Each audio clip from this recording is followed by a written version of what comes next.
Okay, besides that car, it's nice and quiet outside, so I want you to hear what this sounds like.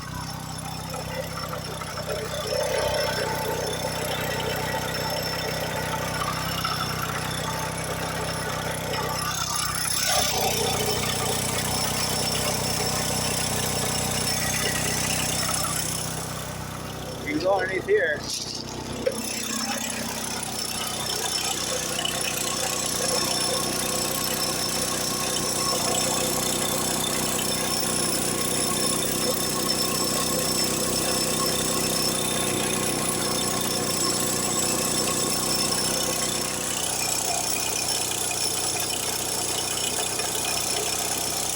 Looks like something broke.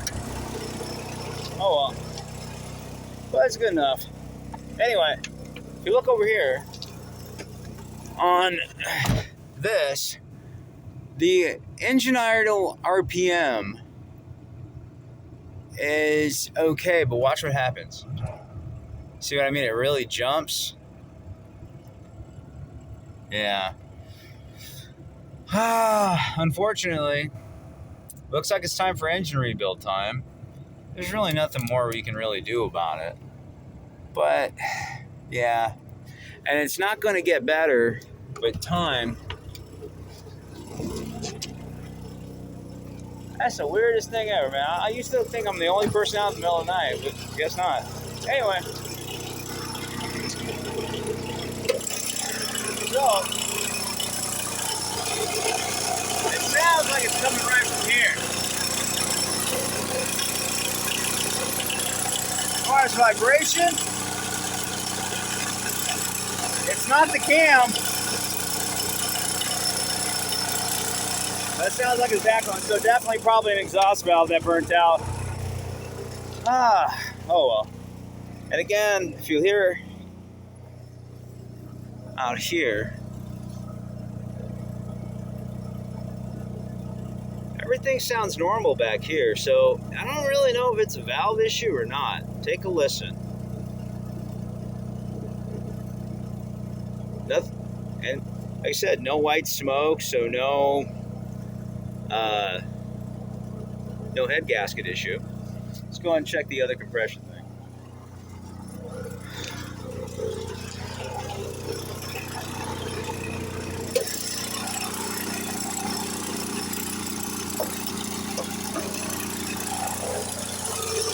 There.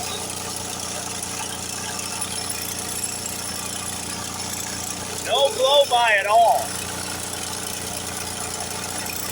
Literally nothing. Watch. And now it just shut down by itself. So there definitely is some kind of issue. And we're looking over here. We have the right wires. Remember, the green wires are supposed to be there. Cam sensor is fine. Everything else is okay. But, yeah. Something is seriously wrong. And again, if you read the trouble codes, nothing else is on. I better turn that fan off.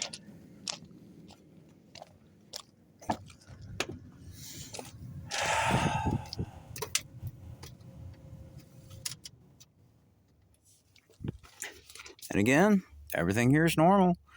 We're not seeing like an oil light or anything. Well, the oil light's on now, obviously, because the engine is no longer on. However, let's do this really quick. There we go.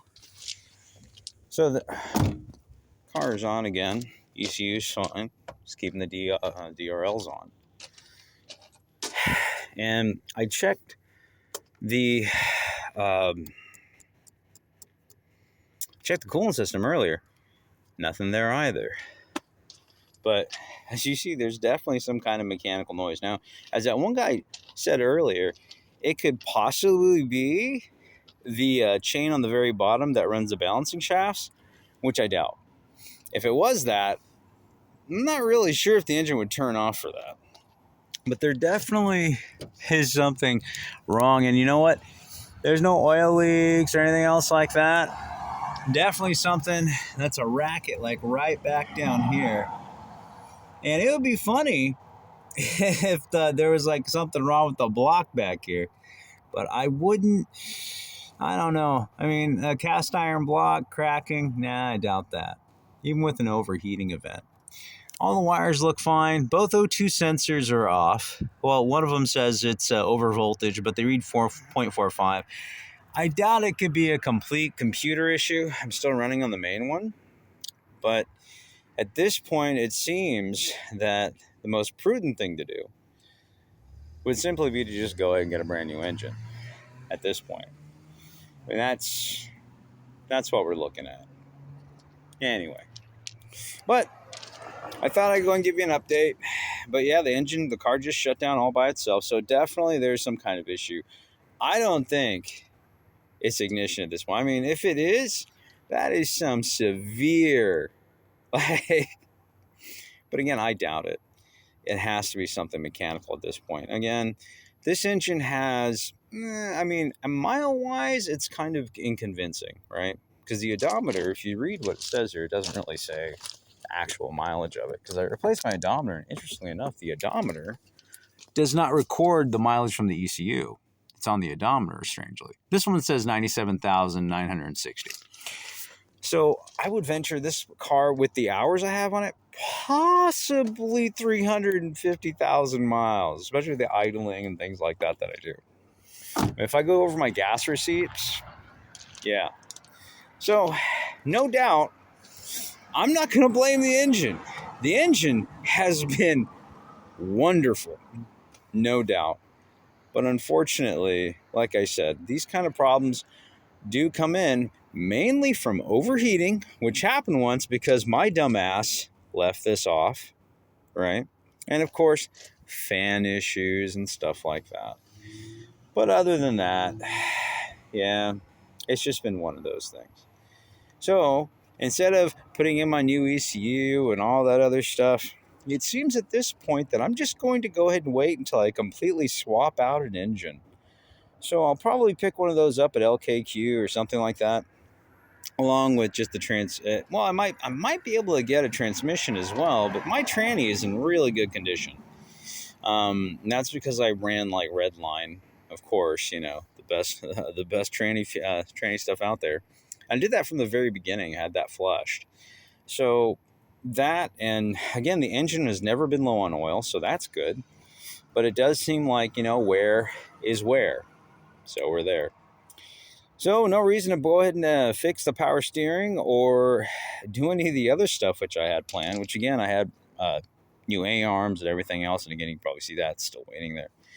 But, you know, things just happen. So tomorrow, I'll either go ahead and be putting this in storage, which is possible, or I might just go ahead and do something else. But for right now, looks like I need to get the other two vehicles working. So, yeah. And I was just about to install the new lithium-ion system. Anyway, have a great one, everybody. Zymickey503. Peace.